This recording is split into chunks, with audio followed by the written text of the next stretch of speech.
suis convaincu que cette année, c'est vraiment notre année à nous. Il est temps pour l'ICC Review, présenté avec les remerciements de DP World. Shaun Pollock, quelle victoire pour la Nouvelle-Zélande, emphatique en demi-finale.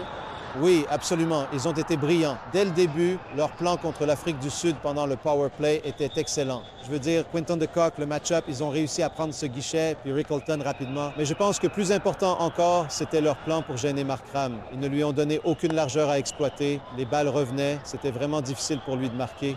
L'équipe sud-africaine a vite perdu 2 guichets, se retrouvant en difficulté à 77-5. Je pense également que le fait qu'il y ait eu 2 prises manquées, offrant ainsi à l'Afrique du Sud des opportunités supplémentaires et qu'ils étaient toujours à 77-5, démontre bien la domination de la Nouvelle-Zélande et que l'Afrique du Sud n'a pas réussi à avancer. Quel est votre avis sur cette démonstration de bowling de la Nouvelle-Zélande? Pensez-vous que cela reflète le talent stratégique de Santner dans ce match? C'est le cas. Je pense que bien sûr, la direction avait déjà visionné de nombreuses vidéos pour élaborer des plans. L'Afrique du Sud avait bien commencé. Leur vraie force résidait dans le power play où ils démarraient fort et mettaient les équipes sous pression. Et la Nouvelle-Zélande a vécu cela quand ils ont affronté l'Afrique du Sud à Ahmedabad. Alors ils auraient clairement réfléchi à ce qu'ils pouvaient faire pendant ces 6 premiers overs. Je pense que c'est un moment de forte pression pour le staff technique où ils se disent « Nous devons trouver des options pour mettre la pression sur l'adversaire ». Ils ont trouvé de bons plans aujourd'hui. D'accord, vous avez mentionné quelques moments clés. Est-ce que ce raté de Quinton de Kock était l'un de ces moments décisifs? Je crois que l'Afrique du Sud est entrée, mais je doute qu'ils aient eu assez. Ils devaient atteindre 170 et dans ce genre de match, tout doit se dérouler comme prévu. L'Afrique du Sud avait besoin des premiers guichets. Je pensais que dans les 10 premières balles, il y avait probablement 2, peut-être même 3 chances qui auraient pu aboutir. Quelques edges qui sont tombés juste. La balle a été envoyée en l'air. Queenie n'y est pas parvenu. Si vous prenez ces guichets, vous pouvez peut-être en avoir 1, voire 2 et être compétitif. Mais une fois qu'ils avaient passé le power play et qu'ils avaient pris ce départ, c'était 84 en 6 overs. Le dos des poursuiveurs était brisé. Il n'y avait pas de retour pour l'Afrique du Sud. La seule chose qui m'a un peu surpris tactiquement, c'est que l'Afrique du Sud n'a pas choisi de changer de rythme. Ce sont les fast bowlers qui ont lancé les 6 overs complets, alors que je crois qu'après 3 overs, après que Kagé ait terminé le sien, Keshav Maharaj aurait pu être introduit pour offrir quelque chose de différent du point de vue du rythme. Si cela aurait pu avoir un impact, je ne sais pas. J'en doute probablement car la manière dont Finn Allen a joué était tout simplement superbe. Je veux dire, réussir à frapper à plus de 300 pour un 100 dans une demi-finale d'un événement de l'ICC, c'est vraiment sensationnel et impressionnant à observer. Vraiment sensationnel. En fait, cette combinaison entre Finn Allen et Tim Seifert, qu'est-ce qui les rend si efficace en ouverture, déjà plus de 450 runs dans cette Coupe du Monde. Oui, ce qui est amusant, c'est que tout le monde parle toujours de la combinaison gaucher-droitier pour le match-up idéal. Pourtant, ce sont 2 droitiers. Leur style de jeu est très similaire. Je pense qu'ils ont démarré ce tournoi de manière vraiment excellente et ont un peu ralenti au milieu, n'ont peut-être pas été aussi destructeurs qu'ils l'avaient été. Oh là là, ils ont choisi le moment idéal pour retrouver leur forme et mettre sous pression la ligne de bowling sud-africaine qui a été excellente tout au long du tournoi. Donc, pour traiter avec eux de cette façon, il faut juste dire qu'il faut leur tirer notre chapeau et c'était très convaincant. Et comment évalueriez-vous l'attaque au bowling de la Nouvelle-Zélande ce soir? Eh bien, comme je le dis souvent, quand vous regardez de l'extérieur, vous avez les 2 pacers devant et ensuite vous avez les options de spin. Je veux dire, et McConkey, le fait qu'il ait seulement lancé un over dans le match, 2 pour 9, je serais déçu à sa place. Je dirais, hé capitaine, y a-t-il une chance pour un second over? Mais je veux dire, Henry et Lucky Ferguson ont été excellents. Je pense que le maillon faible était probablement Nisham.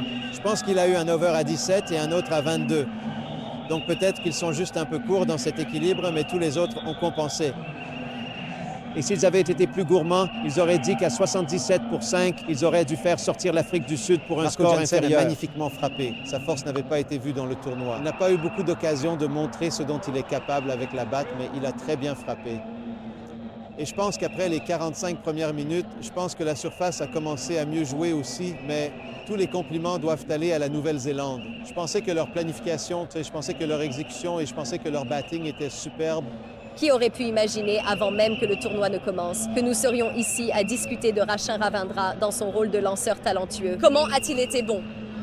Il l'a vraiment été. Quand on observe comment il lance, la position de la couture est superbe. Il obtient une belle descente et souvent un peu de tournant et de rebond et il a joué son rôle.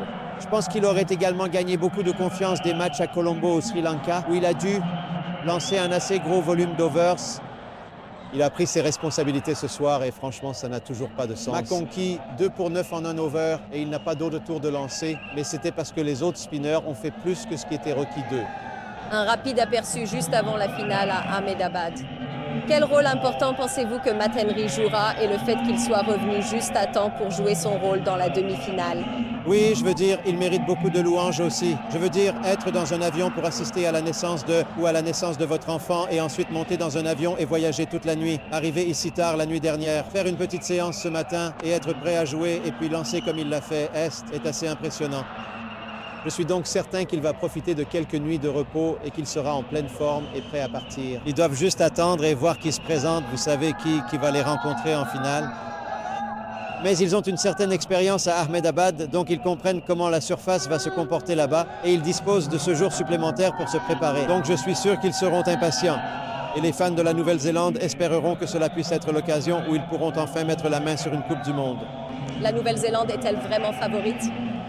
Je ne crois pas qu'on puisse les considérer comme favoris, surtout si l'Inde y parvient. Je veux dire, si l'Inde gagne ce prochain match, alors c'est compliqué de les appeler favoris, mais ils doivent y aller avec un peu plus de confiance qu'au début du tournoi.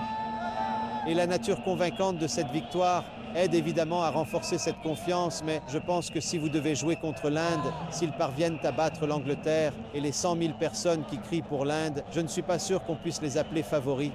D'après ce que vous avez observé ce soir et ce que vous avez vu d'eux durant ce tournoi, qu'est-ce qui, selon vous, pourrait permettre à la Nouvelle-Zélande de gagner, je veux dire, de profiter pleinement d'être en finale pour la seconde fois de leur histoire? Oui, les lanceurs devront s'imposer. C'est là que se situe la pression. La pression est toujours sur eux, quel que soit le format du cricket T20. La pression repose toujours sur leurs épaules pour essayer de livrer. Je pense que la clé sera le power play. S'ils débutent ainsi, peu importe leur adversaire, que ce soit l'Angleterre ou l'Inde en finale, cela mettra l'opposition sous pression. Une fois qu'on obtient un 80 ou que ces deux jouent de manière similaire, cela établit la base pour la puissance de feu à venir. Ils espéreront donc cela. Mais oui, ce sera intéressant aussi de voir quelle surface ils obtiendront. Il y en a eu quelques-unes différentes à Ahmedabad. Certaines ont été agréables, d'autres ont un peu tenu. Et selon quel type de sol ils jouent aussi. Donc ils devront en tenir compte. Mais s'ils réalisent ce qu'ils ont montré et jouent comme ce soir, ils ont toutes leurs chances. On pourrait penser qu'une victoire de 9 guichets pour la Nouvelle-Zélande laisse peu de place au moment fort pour l'Afrique du Sud. Pourtant, Marco Jansen a brillé. Oui, il a frappé superbement. Nous savons de quoi il est capable. Il se sent bien sur ce terrain. Il a marqué environ 90 contre l'Inde lors d'un test ici, donc il apprécie jouer ici. Et ses longs bras qui lui donnent un avantage. Mais oui, des moments pour l'Afrique du Sud, vraiment très rares et dispersés, malheureusement pour eux. Et une déception parce qu'ils ont si bien joué. C'était toujours l'inquiétude que ça allait arriver au match unique. Et ça peut arriver dans le format T20. Vous savez, si vous avez une opposition où 2 ou 3 personnes brillent, vous pouvez être ridiculisé. Et malheureusement, l'Afrique du Sud a été ridiculisée ce soir. Alors, que retient l'Afrique du Sud de cela pour aller de l'avant? Ils tireront de nombreux aspects positifs de leur performance dans le tournoi. Je veux dire, de nombreuses victoires convaincantes, comme lorsqu'ils ont battu l'Inde et la Nouvelle-Zélande. Vous savez, la manière dont ils ont traversé les Super 8. Mais malheureusement, je veux dire, ces tournois concernent la phase à élimination directe. Et encore une fois, nous n'avons pas réussi à bien gérer cela.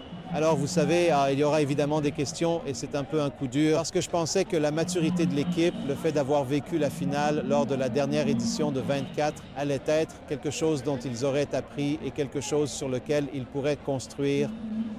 Mais ce n'est pas le cas. Et comme je le dis, je pense que c'est simplement la nature de ce jeu qu'il est très difficile de revenir dans un match quand vous êtes mis en difficulté, tant au niveau de la frappe que lorsque vous venez pour lancer. Un jeu tellement mental. Si vous pensez à la Nouvelle-Zélande, je veux dire, ils ne l'avaient pas vraiment entre leurs mains pour parvenir aux demi-finales. Qu'avez-vous pensé d'eux du point de vue mental pour être capable d'être présent pour cette demi-finale? Oui, c'est pour ça qu'on aime tant le sport. Il n'y a pas de scénario ni de manière fixe dont cela doit se dérouler. Je veux dire, si vous regardez la phase de groupe, ils ont réussi à battre l'Afghanistan, ce qui est un début important du tournoi pour eux. Défaite contre l'Afrique du Sud, avancée au Super 8, match annulé. Gagner un, perdre un, donc ils ont seulement un peu, c'est hors de leur contrôle. Le Pakistan gagne, mais ne gagne pas suffisamment du point de vue du taux de points net. Donc, vous diriez, oui, ils sont chanceux d'entrer, mais alors, peu importe d'être chanceux ou non, vous êtes là, vous avez l'opportunité et ils ont montré ce qu'ils ont fait. Ils méritent d'être en finale et ont l'opportunité, comme nous l'avons dit, de tenter de décrocher la Coupe du Monde. La dernière finale de la Coupe du Monde T20 masculine de l'UCC pour la Nouvelle-Zélande remonte à 2021. Peuvent-ils aller un pas plus loin cette fois-ci à Ahmedabad? On se retrouve en finale. Alors, sans aucun doute, c'est véritablement l'année qui nous appartient.